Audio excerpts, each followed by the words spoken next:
जब मैं कहा कि तुम दूसरा वरदान भी मांग लो,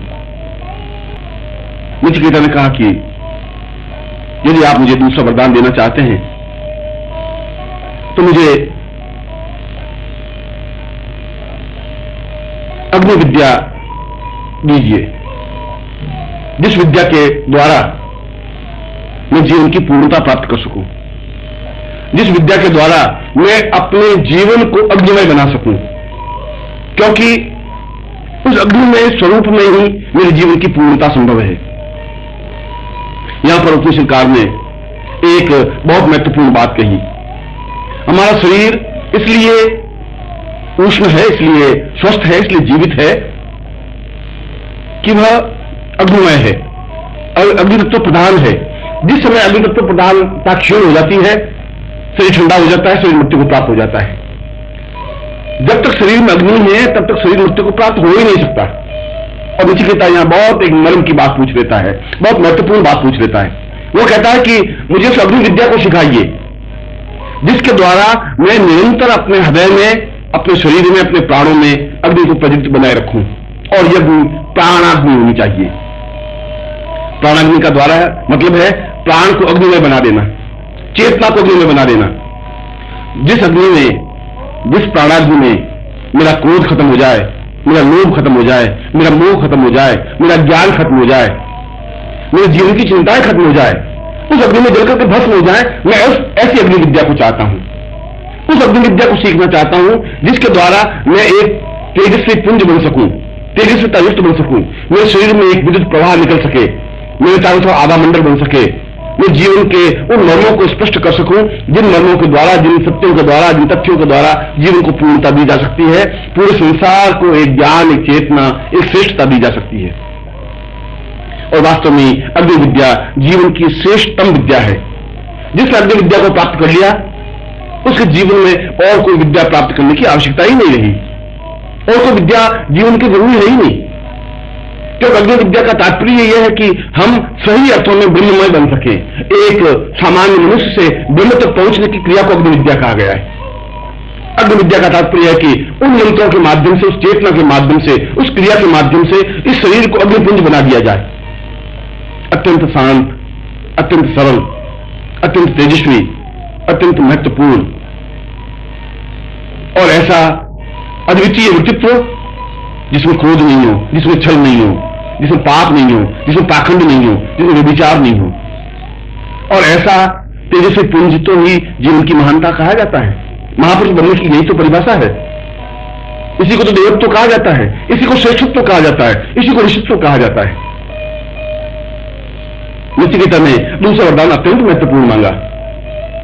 उस अग्नि मंत्र के माध्यम से अंदर की प्राणाग्नि को प्रज्वलित किया जा सकता है। यद्यपि शरीर में जठराग्नि है, और जठराग्नि का तात्पर्य है कि जो कुछ मैं भोजन करता हूं वह पचा सकूं, उसका रस बना सकूं, उसका रक्त बना सकूं, और उस रक्त से अपने इस पूरे शरीर को जीवित रख सकूं। ये तो जठराग्नि हुई।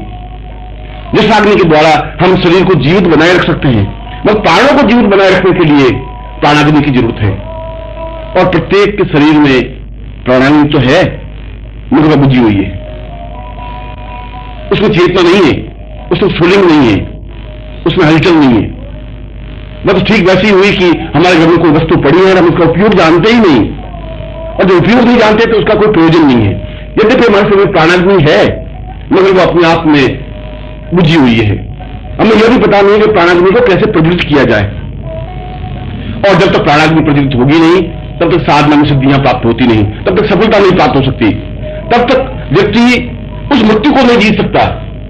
मृत्यु को जीतने के लिए, अमृत्यु तक पहुंचने के लिए, अमरता प्राप्त करने के लिए, पूर्णत्व प्राप्त करने के लिए और सैकड़ों हजारों वर्षों की आयु प्राप्त करने के लिए पहली और अनिवार्य शर्त है कि हम प्राणाग्नि को प्रज्वलित करें। ओम प्राणः सतं वै प्राणत्वं पूर्ववदन्तं पूर्वदमदेहि। ऋषि की वाणी वेद में स्पष्ट होती है कि अगर मेरे जीवन का सौभाग्य हो तो मेरे प्राणाग्नि प्रज्वलित हो जाए, जो बुझी हुई है, जो शांत है। उस प्राणाग्नि का प्रज्वलन करके मैं जीवन के उन रहस्यों को ढूंढ सकूं जिसके माध्यम से जीवन की श्रेष्ठता प्राप्त हो सकती है। मैं इस मलिन देह को समाप्त कर सकूं, इस गंदगी को समाप्त कर सकूं, उस प्राणाग्नि में मेरे रोगों को समाप्त कर सकूं, मैं वापस यौवनवान बन सकूं, स्फूर्तिवान बन सकूं, चैतन्य बन सकूं, मैं ऐसा बन सकूं कि लोग मुझे देखें और एहसास कर सकें कि वास्तव में पुरुषत्व क्या होता है, स्त्रीत्व क्या होती है, अपने आप में अद्वितीय सौंदर्य प्राप्त कर सकूं। और वह अद्वितीय सौंदर्य, आकर्षणता दूसरों को सम्मोहित करने की कला प्राणायाम के माध्यम से संभव है। और जो वास्तव में अद्वितीय योगी सन्यासी होते हैं, उनके चेहरे में एक विशेष प्रकार का प्रभाव, इफेक्ट होता है, जो दूसरे को देखता है और सामने वाला सम्मोहित हो जाता है, मोहित हो जाता है, उस चेहरे को भूल नहीं पाता, उस आंखों को भुला नहीं पाता। हर क्षण उसके मन में रहता है कि जरूर वह अद्वितीय व्यक्तित्व है, उसके चेहरे में कोई आकर्षण है, उसके आवाज में कोई जादू है। और ये आवाज में जादू, ये चेहरे का आकर्षण प्राणायाम में जागृत होने पर ही संभव है।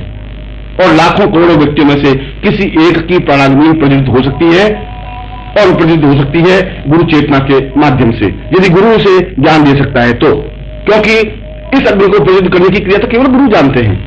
वही जानते हैं कि किन मंत्रों के माध्यम से, किस क्रिया के माध्यम से यह प्राणाग्नि प्रज्वलित हो सकती है। और इसके लिए पूर्णत्व या प्राणाग्नि प्रज्वलित करने का अद्वितीय मंत्र क्रिया के माध्यम से संपन्न किया जा सकता है। एक विशिष्ट क्रियाएं हैं और प्रत्येक क्रिया अपने आप में अद्वितीय है। उन 100 क्रियाओं के द्वारा 100 बीजों का उच्चारण करना प्राणाग्नि प्रज्वलित करना है। ओम पूर्वो एक बीज हुआ, सतम दूसरा बीज हुआ, साम चैतन्यम तीसरा बीज हुआ, आतो अतांताम ये चौथा बीज हुआ, पूर्वत्वम सपूर्वतमदम ये 5वां बीज हुआ। और इस प्रकार से इन 100 बीजों का उच्चारण करना लोम और विलोम गति से, प्रत्येक क्रिया के माध्यम से, जहां मैं आपके सामने मुद्राएं स्पष्ट कर रहा हूं, इन मुद्राओं के माध्यम से उन बीजों का संपर्क संयुक्त करना अपने आप में प्राणाग्नि को प्रज्वलित करना है। और जब ये प्राणाग्नि प्रज्वलित होती है तो अपने आप में चेहरे पर एक चैतन्यता प्राप्त हो जाती है, अपने आप में आंखों में एक रोशनी पैदा हो जाती है, एक चमक पैदा हो जाती है, एक तेजस्विता, एक प्रकाश पुंज पैदा हो जाता है। ये हमने कहा, मैं तुम्हें आशीर्वाद देता हूं कि तेरी प्राणाग्नि प्रज्वलित हो और तुम मृत्यु से परे हो सके। तो यहां उपनिषदकार ने एक और गूढ़ बात कही। मैंने कहा कि उपनिषद तो प्रत्येक पंक्ति अपने आप में सूत्र है जिसको सूक्ष्म से समझने की जरूरत है। ये हमने कहा कि मैं तुम्हें आशीर्वाद देता हूं कि तेरी प्राणाग्नि प्रज्वलित हो। इसका तात्पर्य यह हुआ कि प्राणाग्नि प्रज्वलित करने के दोनों तरीके हैं, खुद मुद्राओं और क्रियाओं और मंत्र के माध्यम से और किसी अद्वितीय योगी के आशीर्वाद के माध्यम से भी। यदि गुरु चाहे, जिसकी प्राणाग्नि प्रज्वलित है, जो अपने आप में अति विशिष्ट योगी है, सही अर्थों में गुरु है, तो वह आशीर्वाद देकर के भी किसी शिष्य की प्राणाग्नि प्रज्वलित कर सकता है। जैसा यम ने आशीर्वाद देकर के नचिकेता की प्राणाग्नि प्रज्वलित की। नचिकेता ने कोई मुद्रा नहीं सीखी, नचिकेता ने कोई मंत्र का उच्चारण नहीं किया, मगर फिर भी उसकी प्राणाग्नि प्रज्वलित हुई इसलिए कि यम ने उसका आशीर्वाद दिया। और आशीर्वाद देने का तात्पर्य है कि मेरे पास जो प्राणाग्नि प्रज्वलित है उसमें से कुछ हिस्सा मैं तुम्हें देता हूं जिससे तुम्हारी प्राणाग्नि प्रज्वलित हो। जिस प्रकार से एक दीप से दूसरा दीप जल सकता है, जो जला हुआ दीप है उस जले हुए दीप को बुझे हुए दीप पर पास ले जाए, और पास ले जाते एक स्टेज ऐसी आती है कि दोनों मिलते हैं, मिलते ही जो बुझा हुआ दिया है वह भी जल जाता है। ठीक उसी प्रकार से जिसकी प्राणाग्नि प्रज्वलित है वह उस व्यक्ति के पास, उस शिष्य के पास जिसकी प्राणाग्नि प्रज्वलित नहीं है, उसके पास जाए और वह शिष्य गुरु के पास आते आते इतना पास आ जाए कि बुझा दिया भी जल जाए, प्राणाग्नि प्रज्वलित हो जाए। और दूसरी क्रिया मंत्र के माध्यम से भी है कि उन 100 बीजों को 100 क्रियाओं के माध्यम से उच्चारण करे, लोम गति से भी विलोम गति से भी, सीधा और विपरीत दोनों क्रियाओं के माध्यम से उस मंत्र का निरंतर जप करने की क्रिया से भी प्राणाग्नि प्रज्वलित हो सकती है। यद्यपि यह रास्ता बड़ा टेढ़ा है, लंबा है, मगर फिर भी इस रास्ते पर चलकर के भी कई योगियों, सन्यासियों और ऋषियों ने प्राणाग्नि प्रज्वलित की है, कर सकता है। और दूसरा रास्ता भी है जहां गुरु के आशीर्वाद के माध्यम से, गुरु के समीप जाकर के, क्योंकि गुरु तो एक जलता हुआ दिया है जो रोज से बिखेर रहा है, और तुम्हारा दिया तेल तो भरा हुआ है मगर उसमें रोशनी नहीं है। ये दिया खुद पास जाए, और पास जाते जाते चाहे एक सूत भर भी गैप रह गया, एक सूत भर भी अंतर रह गया, तब भी दिया नहीं जलेगा। दिया जलने के लिए जरूरी है कि वह बुझा हुआ दिया बिल्कुल उस दिए से मिल जाए, दोनों का टकराव हो, दोनों मिले, दोनों का एक दूसरे मिलने की क्रिया से दिया जलेगा। और शिष्य चाहे गुरु की कितनी सेवा करे मगर पास जाए और उस क्षण तक पास जाए जहां दोनों मिल जाएं। जब शिष्य पूर्ण रूप से गुरु में मिल जाता है तो दिया जल जाता है, और दिया जलने का मतलब है उसकी प्राणाग्नि जल जाती है, उसकी प्राणिक चेतना जल जाती है, वो अपने आप में एक अद्वितीय योगी बन सकता है। यम ने भी उसको आशीर्वाद दिया नचिकेता को, मैं तुझे आशीर्वाद देता हूं कि तेरी प्राणाग्नि प्रज्वलित हो, क्योंकि प्राणाग्नि प्रज्वलित होने का तात्पर्य है कि अब तुझे मृत्यु प्राप्त नहीं हो पाएगी, अब मृत्यु तुम पर दुपट्टा नहीं मार सकती, अब तेरी अकाल मृत्यु नहीं हो सकती, अब मृत्यु तुझे मार नहीं सकती, तो जितने साल जितनी उम्र चाहे तू जीवित रह सकता है, 100 साल 500 साल 1000 साल 2000 साल, और स्वस्थ रह सकता है, तंदुरुस्त रह सकता है, दीर्घायु हो सकता है, पूर्ण यौवनवान बना रह करके मृत्यु के परे जा सकता है। क्योंकि जहां मृत्यु नहीं है वहां रोग भी नहीं है, वहां कष्ट भी नहीं है, वहां पीड़ा भी नहीं है, वहां परेशानी भी नहीं है, वहां बाधाएं नहीं है, वहां अड़चने नहीं है, वहां कठिनाइयां नहीं है, क्योंकि हम मृत्यु से भयभीत है। और जहां मृत्यु हमारे पास नहीं है, हम मृत्यु से भयभीत नहीं है, फिर हमें किसी बात की चिंता भी नहीं है, क्योंकि पीड़ा दुख और बीमारियां कष्ट और वृद्धता बुढ़ापा और रोग उस मृत्यु के द्वार है, मृत्यु के आने की पहली थरथराहट है। जब रोग आता है तो समझ लेते हैं अब मृत्यु आसपास आ रही है, वह पहली दस्तक है।